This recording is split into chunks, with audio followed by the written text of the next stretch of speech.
Hello friends, I am Varun.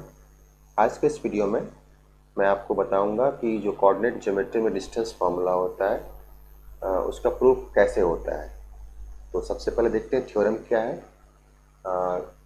The distance between two points A, इसका coordinates x1 y1 है, and b, इसका coordinates x2 y2 है, is given by A B is equal to under root x2 minus x1 whole square plus y2 minus y1 whole square. मतलब क्या हुआ कि 2 points यदि हैं ए एंड बी, जिसका कोऑर्डिनेट्स x1 y1 और x2 y2 है, तो उनके बीच का जो डिस्टेंस है वो जो होगा वो under root x2 minus x1 का whole square plus y2 minus y1 का होल स्क्वायर होगा। तो चलिए देखते हैं कैसे इसको प्रूव किया जाता है।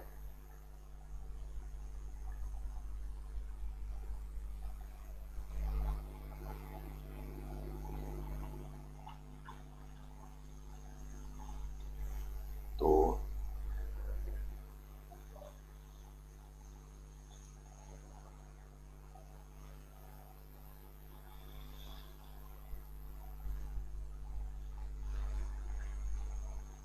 मान लिया जाए कि x O x dash x axis है और y O y dash y axis है।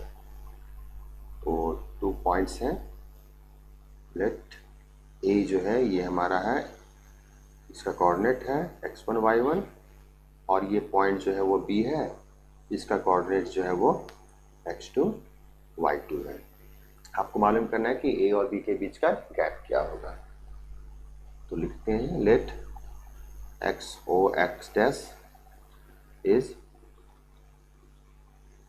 x axis and y o y dash is y axis. Okay,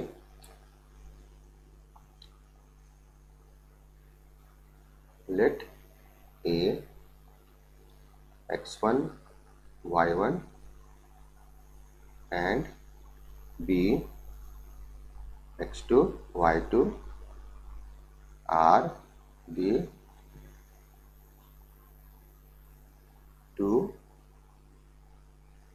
points। Okay, अब कुछ कंस्ट्रक्शन यहाँ पर करना होगा।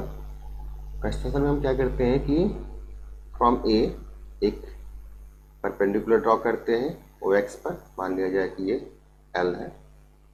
फ्रॉम बी एक परपेंडिकुलर ड्रॉ करते हैं ओ एक्स पर, मान लेते हैं कि ये एम है।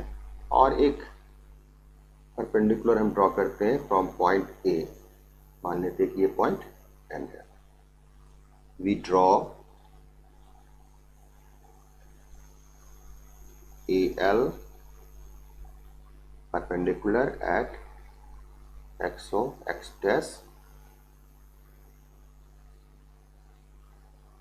bm perpendicular to xo x dash, and an perpendicular to bm। Okay, अब हमें जो ट्राइंगल है, in triangle A B N, इसमें हमें मालूम करना है कि ये जो साइड ए एन है और ये जो बी एन है, इसकी वैल्यू क्या है। देखो, ये जो ए एन है ये किसके इक्वल है, एल एम के इक्वल है। और एल एम जो होगा वो कितना हो जाएगा, O M minus O L. और ओ एम का जो लेंथ है वो x2 के इक्वल है, और ओ एल का जो लेंथ है वो x1 के इक्वल है। तो A N is equal to हो गया हमारा x2 माइनस x1। वैसे ही हम निकालते हैं बी एन। तो बी एन की वैल्यू कितनी हो जाएगी, देखो बी एन जो है वो हो जाएगा B M minus M N. B M का जो लेंथ है वो y2 के इक्वल है, और एम एन जो है वो y1 के इक्वल है। तो ट्राइंगल में हमारा दो साइड्स मालूम चल गया। और देखो कि ए बी एन जो ट्राइंगल है वो एक राइट एंगल ट्राइंगल है। दैट मीन्स क्या हुआ कि यहाँ पर हम पाइथागोरस थ्योरम का इस्तेमाल करके लेंथ ऑफ ए बी निकाल सकते हैं।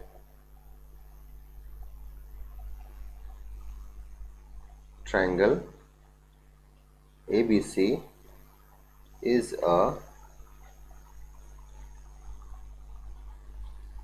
right angle triangle, therefore AB square is equal to AN square plus BN square। किस तरीके से आया ये? From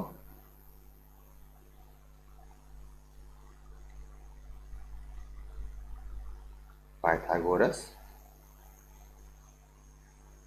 theorem. ओके, अब हम लोग क्या करेंगे कि AN और BN की जो वैल्यू होगी उसको पुट करेंगे। और AB is equal to under root हमारा हो जाएगा AN square plus BN square. तो AN की वैल्यू कितनी थी हमने अभी डिराइव किया था, वो था x2 माइनस x1, तो ये हो गया x2 minus x1 whole square, और BN हमने निकाला था y2 minus y1 whole square. तो यही आया हमारा length of AB, that means distance between AB is hence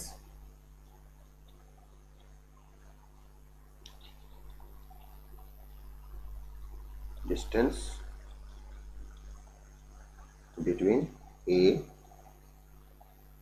whose coordinate is x1 y1, and B, इसका कोऑर्डिनेट जो है वो x2 और y2 है, is अंडर रूट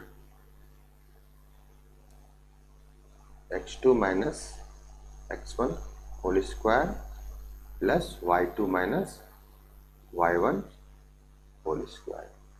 ठीक है, तो इस तरीके से डिस्टेंस फार्मूला को प्रयोग किया जाता है। ठीक है, इस थ्योरम का एक कॉर्लरी भी है। कॉर्लरी में ये है कि जो दो पॉइंट्स है ना A एंड B, मान लेते हैं कि एक पॉइंट जो है वो ऑरिजिन है, तो ऑरिजिन यदि रहेगा तो उन दोनों पॉइंट के बीच का डिफरेंस, उन दोनों पॉइंट के बीच का जो डिस्टेंस होगा वो क्या होगा। तो कॉरोलरी हमारा लिखता है कॉरोलरी। ठीक है, the distance between the point P, इसका कोऑर्डिनेट जो है वो XY है, एंड दी ऑरिजिन O, इसका कोऑर्डिनेट जो है वो 0 0 है, इज क्या हो जाएगा। देखो OP जो है इसका लेंथ इस फॉर्मूला के अनुसार क्या होना चाहिए, x2 माइनस x1 का whole square plus y2 minus y1 का होल स्क्वायर। तो x2 माइनस x1, तो एक पॉइंट x है, दूसरा पॉइंट हमारे 0 है, तो x माइनस 0 तो x ही रह जाएगा, तो x minus 0 whole square plus y minus 0 whole square. तो ये क्या आ जाएगा ultimately x square plus y square. ठीक है, तो ये था इसका कॉर्लरी, इसमें जो डिस्टेंस है उसको हमने मेजर किया है फ्रॉम द ऑरिजिन। तो यही था हमारा डिस्टेंस फार्मूला। ठीक है, इस फार्मूला का इस्तेमाल करके बहुत सारे क्वेश्चन जो है वो सॉल्व किए जाते हैं। तो इस फार्मूला का इस्तेमाल करके आप जो कॉलिनियरिटी होती है 3 पॉइंट्स की, उसको भी आप वेरीफाई कर सकते हो।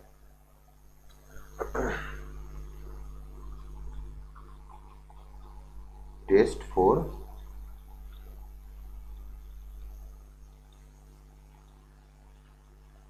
कॉलिनियरिटी ऑफ 3 पॉइंट्स कैसे करते हैं, देखो तो मान लेते हैं कि 3 पॉइंट्स हमारे A, B एंड C हैं। तो यदि तीनों पॉइंट्स कॉलिनियर होंगे तो क्या होगा, distance between AB plus BC is equal to AC आना चाहिए। तो क्या हो जाएगा, AB plus BC is equal to AC। तो करना क्या होगा कि मान लो कि ये हमारा जो है x1 y1 है, इसका कोऑर्डिनेट, इसका कोऑर्डिनेट जो है वो x2 y2 है, और इसका कोऑर्डिनेट जो है वो x3 y3 है। हम लोग क्या करेंगे, बारी बारी से AB जो लेंथ होगा वो निकालेंगे, फिर BC निकालेंगे, और उसके बाद AC निकालेंगे, और उसके बाद वेरीफाई करके देखेंगे कि क्या AB प्लस BC AC के इक्वल होता है। यदि होगा तो वो तीनों पॉइंट्स क्या होंगे, कॉलिनियर हो जाएंगे, अदरवाइज वो कॉलिनियर नहीं होंगे। ठीक है, तो that's all for this video. I hope आपको स्ट्रेस फॉर्मूला जो है वो समझ में आ गया होगा। नेक्स्ट वीडियो में इस फॉर्मूला का जो यूजेस होगा, जो प्रॉब्लम सॉल्विंग में, इसको हम लोग देखेंगे। ओके।